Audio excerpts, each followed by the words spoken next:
Welcome to the Daily Globe. Please subscribe and hit the bell icon for more breaking updates. On November 29, 2025, the Supreme Court delivered a seismic blow to President Trump's trade agenda, sending shockwaves through the highest levels of government and across the nation. In a landmark decision, the justices struck down the president's sweeping use of emergency powers to impose tariffs, a move that had defined much of his administration's economic policy. The ruling was not just a legal setback, it was a dramatic assertion of the court's authority and a reminder of the constitutional limits on executive power. By overturning the tariffs, the court signaled that even in times of global uncertainty, the president cannot bypass Congress when it comes to shaping the nation's trade relationships. The decision was delivered with a clarity that left little room for ambiguity, emphasizing the importance of checks and balances in American democracy. The ruling is a direct challenge to the president's economic strategy and reasserts Congress's authority over trade policy. Lawmakers on both sides of the aisle quickly responded, some celebrating the restoration of legislative power, while others warned of potential gridlock and uncertainty in the months ahead. The decision has sent shockwaves through global markets, leaving businesses and consumers uncertain about what comes next. Investors reacted with volatility, as stock prices tumbled and analysts scrambled to assess the long-term impact on international trade. For many, the ruling raised more questions than answers, fueling speculation about the future of American economic leadership. President Trump, who made tariffs a centerpiece of his second term, now faces a major political defeat. His administration had argued that the tariffs were necessary to protect American industries and jobs, but the court's decision has cast doubt on the effectiveness and legality of those measures. The president's response was swift and defiant, vowing to fight for his agenda despite the setback. The intricate web of tariffs, which reshaped global supply chains and raised prices for countless goods, is now in legal limbo. Manufacturers, exporters, and importers are scrambling to adapt, unsure whether the old rules will return or if a new framework will emerge from the chaos. The uncertainty is palpable in boardrooms and on factory floors alike. Businesses and families are left wondering if relief is on the horizon or if new rules will emerge. For small business owners, the stakes are especially high, as fluctuating costs and shifting regulations threaten their bottom lines. Ordinary Americans too are feeling the effects, as prices at the grocery store and on everyday goods remain unpredictable. The court's decision hasn't ended the tariff debate, it's just moved the battlefield. Protests have erupted outside the Supreme Court, and the media is abuzz with speculation about what Congress and the White House will do next. The legal fight may be over, but the political and economic battles are just beginning. As Washington braces for the next chapter in this high-stakes drama, the nation watches closely. The Supreme Court's rebuke has not only shaken the Capitol, it has set the stage for a fierce struggle over the future of American trade, power, and the very balance of government itself.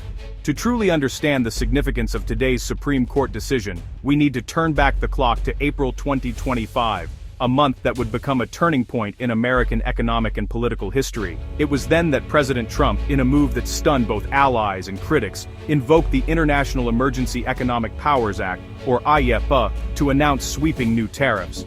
These were branded as Liberation Day tariffs, a bold and controversial step that would ripple through global markets. The IEEPA, originally designed to let presidents target specific threats with sanctions, was now being used in an unprecedented way.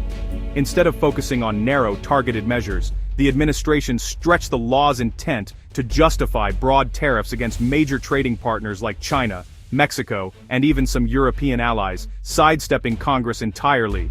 President Trump argued that unfair trade practices and persistent trade deficits posed a grave national emergency, one that demanded immediate and decisive executive action. He claimed that only by acting swiftly could the U.S. protect its industries and workers from what he called economic warfare.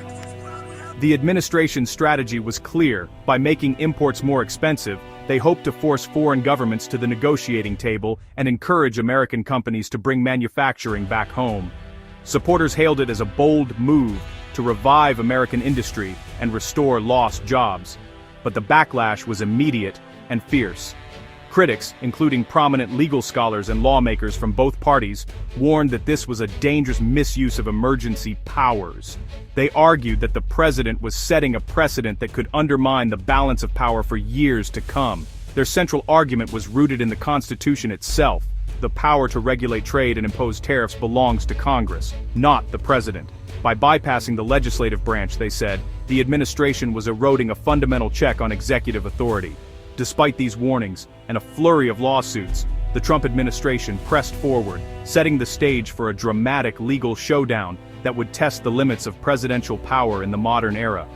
Today, after months of heated debate and anticipation, the Supreme Court has delivered its verdict. This ruling is the culmination of Trump's high-stakes gamble, a decision that will shape the boundaries of executive authority for generations. The nation now knows. The limits of presidential power are no longer just a matter of debate, they are a matter of law. The Liberation Day tariffs triggered a record influx of money into the U.S. Treasury, $215 billion in a single fiscal year. President Trump touted this as proof of success, claiming tariffs made America rich. The administration proposed a $2,000 dividend for low- and middle-income Americans, funded by tariff revenue. Critics countered that tariffs are a hidden tax on consumers, with higher prices offsetting any dividend. Economists argued the plan simply recycled money taken from Americans at the checkout. The proposal faced political and legal hurdles even before today's ruling. Now, with the tariff regime in question, the future of such payouts is uncertain. The debate over who really pays for tariffs remains unresolved.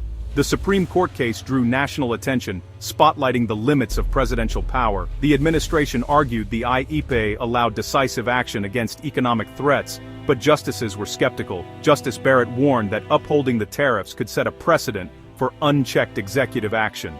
Challengers argued the law was never meant for sweeping trade policy changes. The court ultimately sided with them, ruling the president overstepped constitutional bounds. The majority opinion reaffirmed Congress's authority over economic policy. This landmark decision will shape the separation of powers debate for years. The balance between executive action and legislative oversight has been reset. Despite the ruling, President Trump remains defiant, using social media to rally supporters and frame the decision as an attack on American strength. He insists tariffs made the country rich, strong, and safe, dismissing critics as enemies of progress. While publicly unwavering, the administration quietly adjusted some tariffs to ease consumer costs ahead of the decision. This dual approach, projecting strength while making tactical concessions, reflects Trump's political instincts. He now casts the court's decision as a betrayal by the establishment. For his base, this narrative reinforces his outsider status and fuels political momentum. The stage is set for a fierce political battle over trade and executive power. Tariffs hit Americans where it hurts most, at the checkout counter. Prices rose on everything from groceries to electronics, as businesses passed costs down the supply chain. Small manufacturers struggled with higher input costs and supply chain chaos. The promise of rapid reshoring proved elusive. Building factories and retraining workers takes time. Farmers, caught in retaliatory trade wars, lost export markets and faced financial strain. The proposed $2,000 dividend felt like cold comfort to families paying more every week. The human cost is seen in strained budgets and business uncertainty. Today's ruling may bring relief, but economic scars remain. The impact of this trade war will linger long after the tariffs are gone.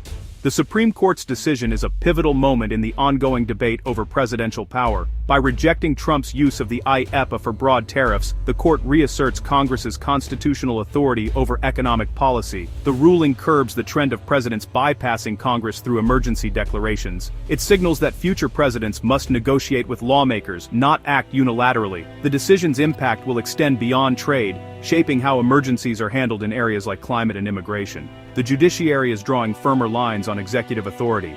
The balance of power in Washington has been recalibrated. Experts across the economic and political spectrum agree that the Supreme Court's ruling will likely bring significant long-term benefits to the U.S. economy. However, they caution that the immediate aftermath could be marked by uncertainty and short-term volatility in the markets. Investors and businesses may need time to adjust to the new landscape, and some sectors could experience turbulence as they recalibrate to the changes. By removing tariffs, the decision essentially acts as a tax cut for both consumers and businesses. This could lead to lower prices on everyday goods, increased purchasing power, and a potential boost in consumer spending. Small businesses, in particular, may find it easier to compete and grow, while larger corporations could see improved profit margins. Economists predict that, over time, these changes might stimulate job creation and innovation across multiple industries. Constitutional scholars are hailing the decision as a landmark victory for the rule of law and the principle of democratic checks and balances. They argue that the ruling reinforces the separation of powers, ensuring that no single branch of government can unilaterally dictate trade policy without oversight. This, they say, strengthens the foundations of American democracy and sets an important precedent for future legal battles. On the political front, populist strategists see a fresh opportunity for former President Trump to energize his base by framing the decision as an attack by the establishment. Campaigns are already using the ruling to rally supporters, painting it as a symbol of the ongoing struggle between everyday Americans and entrenched political elites. Meanwhile, labor leaders and protectionist advocates warn that the decision could have negative consequences for American workers and domestic industries. They fear that increased competition from foreign imports may lead to job losses, factory closures, and a weakening of the nation's manufacturing base. Unions are calling for new safeguards to protect vulnerable sectors and ensure that American jobs are not sacrificed in the name of free trade. The ruling has exposed deep and persistent divisions over U.S. trade policy, highlighting the ongoing debate between free trade advocates and those who favor protectionist measures. These disagreements remain unresolved, fueling passionate arguments in Congress, the media, and communities across the country. With the Supreme Court's decision now in place, Congress's long-standing inaction on comprehensive trade reform is under intense scrutiny. Lawmakers face mounting pressure to address the gaps in current policy and to find a path forward that balances economic growth with the protection of American interests.